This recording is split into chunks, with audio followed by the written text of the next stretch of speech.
Bem-vindos ao gameplay do Geek a Vapor, o seu canal de entretenimento com foco em tecnologia. Eu, Igor Liberto, usarei diversos jogos para explorar teses e teorias de todos os tipos e de todas as áreas.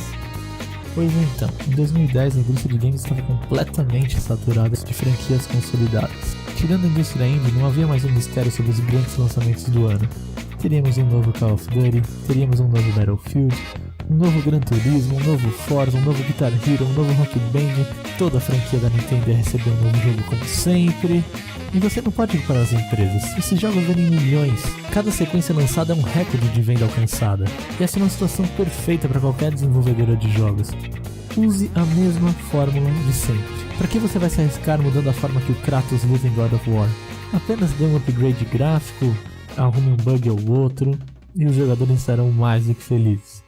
Foi a empresa francesa Quantic Dream que, observando todo esse cenário saturado de jogos, resolveu apostar em um estilo completamente diferente. Sua ideia era ter um jogo mais cinematográfico, com um enredo forte, personagens carismáticos, onde a atenção do jogador se focava no que iria acontecer e não no que estava acontecendo. E foi nesse contexto que nasceu Heavy Rain. Mesmo sendo um jogo antigo, eu não quero dar nenhum tipo de spoiler, principalmente porque é um jogo fantástico e vale a pena ser jogado. O jogo é centrado em 4 personagens principais, todos envolvidos com um serial killer conhecido como o Assassino do Origami. E a jogabilidade é extremamente simples. Tudo que o jogador deve fazer é interagir com ações destacadas na tela ou em alguns casos pressionando uma sequência rápida de botões. E quando você põe a situação desse jeito, ela parece realmente estúpida. Na primeira vez que eu joguei eu pensei, não é possível que esse jogo é assim.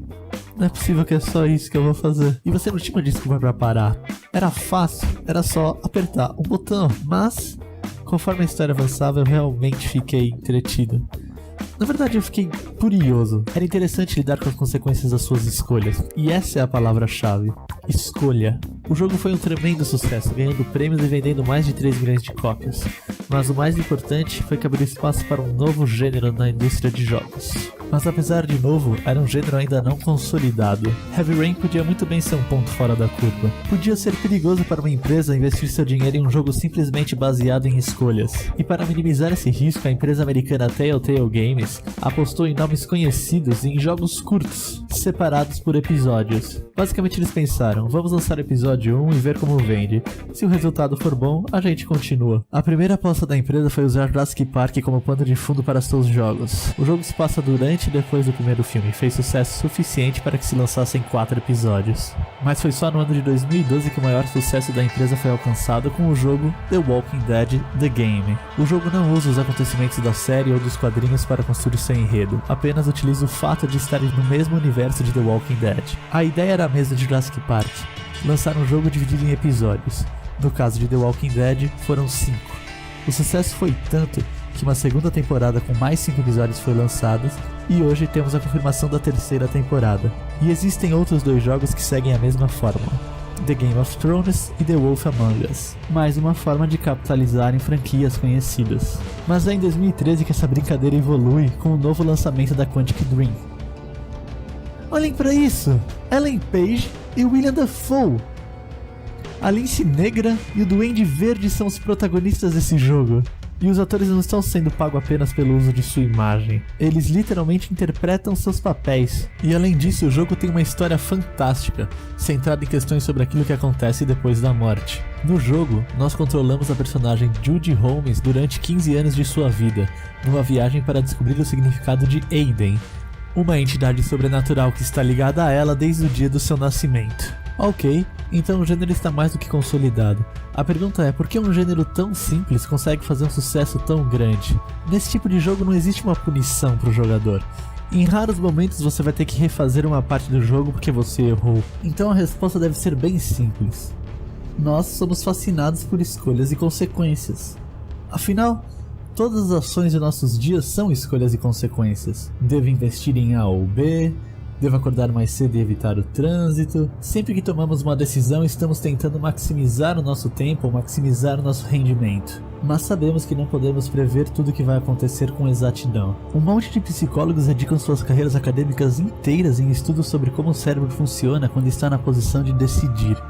E uma das teorias mais interessantes é a do paradoxo da escolha, de Barry Schwartz. E apenas para definir, um paradoxo é uma afirmação que contradiz ela mesma. Por exemplo, na frase "eu estou mentindo", temos um paradoxo, pois se essa frase for verdade eu não menti, mas se for mentira ela é verdade. Mas enfim, tentando resumir, o que Barry Schwartz defende se baseia no fato de escolhas estarem associadas à nossa satisfação e liberdade. Porém, se tivermos muitas escolhas, essa satisfação é agredida e nos sentiremos menos felizes. O exemplo dado pelo próprio autor é o da caixa de cereal. Você vai ao mercado e encontra 25 tipos de cereais diferentes para escolher. A primeiro momento isso parece a situação ideal. Porém, analisar todas as possíveis escolhas levaria um tempo que uma pessoa no mercado não gostaria de perder. Logo, ela filtra sua opção pelo nome mais conhecido ou pelo cereal que está em promoção. O autor defende então que se houvessem apenas 2 ou 3 opções, a pessoa analisaria e escolheria o cereal que ela melhor julgasse. Então, o nosso cérebro é projetado para lidar com 2, 3, até 4 opções por vez. Mais do que isso, nos sentimos desconfortáveis. Esse tipo de jogo então acaba sendo um desafio da nossa capacidade de dedução. São nos apresentadas opções e temos que pensar nas consequências. E existe mais um jogo que vale a pena ser comentado, que não só utilizou muito bem essa mecânica de escolha, como acrescentou uma nova variável. Life is Strange também é um jogo episódico, porém dessa vez publicado pela Square Enix. O jogo conta a história de Max, uma estudante de fotografia que descobre ter a habilidade de voltar no tempo. E junto com esse poder, Max também recebe a visão de um tornado que irá destruir a cidade em 4 dias. Além da iminente catástrofe, também é introduzido o misterioso caso do desaparecimento da estudante Rachel Amber. No decorrer da história, Max se reencontra com sua amiga de infância Chloe, e o restante do primeiro episódio foca na construção psicológica dessas duas personagens. Max representa a jovem que não tem confiança em si, precisando encontrar uma forma de superar seus próprios medos, enquanto Chloe enfrenta a recente perda do pai, o que a faz se sentir abandonada, levando-a a mudar seu estilo drasticamente. O jogo peca um pouco na construção dos quebra-cabeças, que são muito fáceis, apesar de que uma vez que você pode voltar no tempo, a maioria dos problemas se tornam bem simples. Ainda assim, é um jogo que você provavelmente vai jogar mais de uma vez, pois é muito divertido descobrir os resultados das diferentes escolhas. E voltar no tempo é com certeza o melhor poder para esse tipo de jogo. Qualquer escolha que tenha resultado num efeito negativo é passível de reversão, pelo menos a curto prazo. Às vezes, uma pequena interferência pode custar caro no futuro. E tudo isso nos leva a uma interessante teoria: o efeito borboleta. Essa teoria basicamente trata de questões de ordem e desordem. Teve início em 1960, quando um meteorologista do MIT, Edward Lorenz, desenvolveu modelos computacionais dos padrões do tempo.